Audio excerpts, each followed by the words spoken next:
Haleluya, puji Tuhan, kembali lagi dengan GPD Film Melati Mas. Di pada pagi hari ini firman Tuhan terdapat di dalam kitab Ayub pasal yang ke-42 ayat 1 dan ayat yang kedua. Demikian firman Tuhan. Maka jawab Ayub kepada Tuhan, "Aku tahu bahwa Engkau sanggup melakukan segala sesuatu dan tidak ada rencanamu yang gagal." Puji Tuhan, mungkin cerita dari kisah Ayub ini mungkin kita sudah tahu bersama, bahwa kita tahu bahwa ketika kita membaca di dalam pasal yang pertama, di situ firman Tuhan katakan bahwa Ayub ini adalah seorang yang jujur, seorang yang saleh, seorang yang takut akan Allah, seorang yang menjauhi kejahatan. Tetapi yang menjadi pertanyaan dalam hidup kita orang percaya, di pasal yang selanjutnya, pasal yang kedua, kenapa sesuatu hal yang besar, masalah yang besar, pergumulan yang besar terjadi dalam hidup Ayub? Di situ Ayub kehilangan segalanya, di situ Ayub kehilangan anak-anaknya, di situ Ayub kehilangan semua kepunyaannya, di situ Ayub kehilangan segala-galanya dalam hidupnya.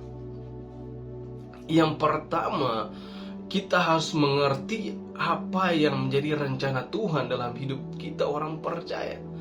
Di situ kenapa yang menjadi pertanyaan, kenapa Ayub yang seorang saleh, Ayub yang seorang takut akan Allah, seorang yang jujur, seorang yang menjauhi kejahatan, kenapa kok sesuatu yang tidak mengenakan terjadi dalam hidupnya? Yang pertama yang harus kita ketahui bahwa Tuhan mengenal pribadi Ayub.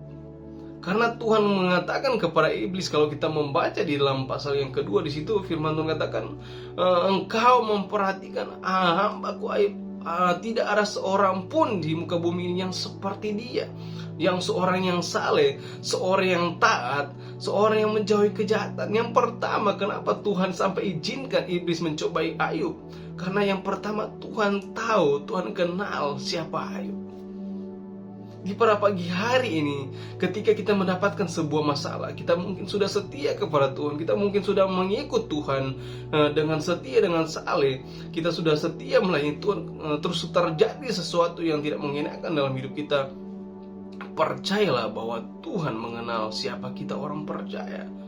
Karena Tuhan tahu ketika sesuatu pergumulan terjadi dalam hidup kita orang percaya, Tuhan tahu kita sanggup melewati semuanya itu. Karena Tuhan mengenal pribadi kita orang percaya. Dan yang kedua, kenapa Tuhan izinkan Ayub mengalami sesuatu yang tidak mengenakan? Yang kedua, karena Tuhan mau Ayub menjadi orang yang berkualitas. Tuhan mau dia menjadi sesuatu yang berkualitas, sesuatu yang menjadi orang yang menjadi levelnya, tingkat iman dia bukan cuma stuck sampai di situ, tetapi menjadi orang yang betul-betul berkualitas di dalam Tuhan. Sebab itu yang kedua di dalam hidup kita orang percaya, kenapa Tuhan sampai izinkan sesuatu masalah terjadi dalam hidup kita orang percaya? Di situ Tuhan mau hidup kita orang percaya bukan hanya orang yang percaya yang biasa-biasa aja, tetapi menjadi orang yang percaya yang berkualitas, orang yang percaya memiliki level yang di atas. Orang percaya yang berkualitas, orang yang percaya memiliki iman yang berkualitas di hadapan Tuhan.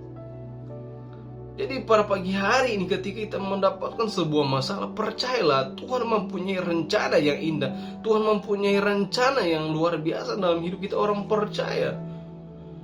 Demikian juga ketika kita mendapatkan sebuah masalah, kita melihat di dalam dunia pendidikan, hanya orang yang mengikuti ujiannya akan naik kelas.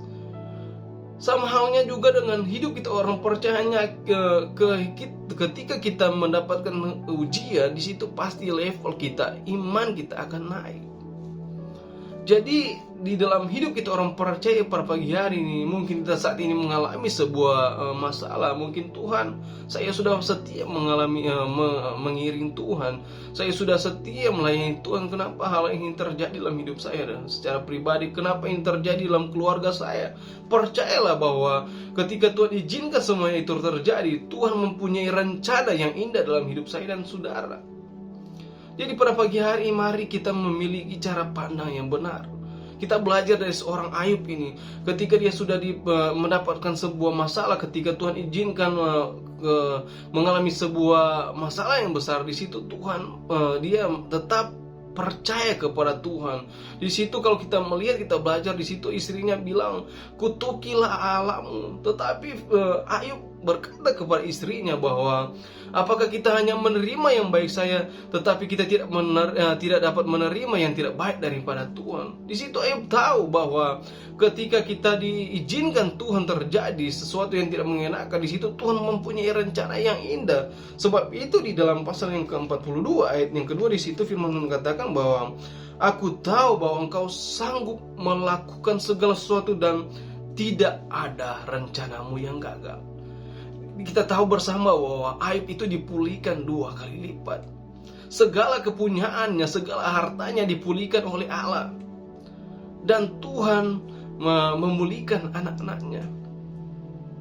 Jadi dalam hidup kita orang percaya di pada pagi hari ini, apapun yang kita sedang alami, apapun masalah kesulitan yang sedang kita hadapi, percayalah bahwa ketika kita tinggal di dalam Tuhan, kita menjadi orang yang tetap percaya, tetap berharap kepada Tuhan, tetap percaya. Di situ Tuhan mampu, Tuhan sanggup melakukan segala sesuatu, dan tidak ada rencana Tuhan yang gagal dalam hidup saya dan saya dan saudara. Jadi puji Tuhan di pada pagi hari ini, biarlah firman Tuhan memberkati kita semua. Tuhan Yesus memberkati. Mari kita sama-sama berdoa. Kami bersyukur ya Tuhan, di pada pagi hari ini kita sama-sama belajar Tuhan, bagaimana Tuhan kami menjadi orang yang percaya yang berkualitas, orang yang percaya, yang tetap berharap meskipun di dalam tekanan, meskipun dalam masalah proses yang kami hadapi saat ini. Tuhan tetap berkati jemaat-Mu Tuhan, biar kami Tuhan tetap percaya kepadamu, tetap berharap kepadamu Tuhan, dan kami tetap Tuhan setia melayani Tuhan. Terima kasih, berkati jemaat-Mu Tuhan, berkati kami semua Tuhan, biarlah Tuhan nama Tuhan dipermuliakan. Inilah menjadi ucapan syukur kami hanya mau alaskan hanya di dalam nama Tuhan Yesus Kristus. Haleluya, amin. Tetap semangat dan jangan kendor.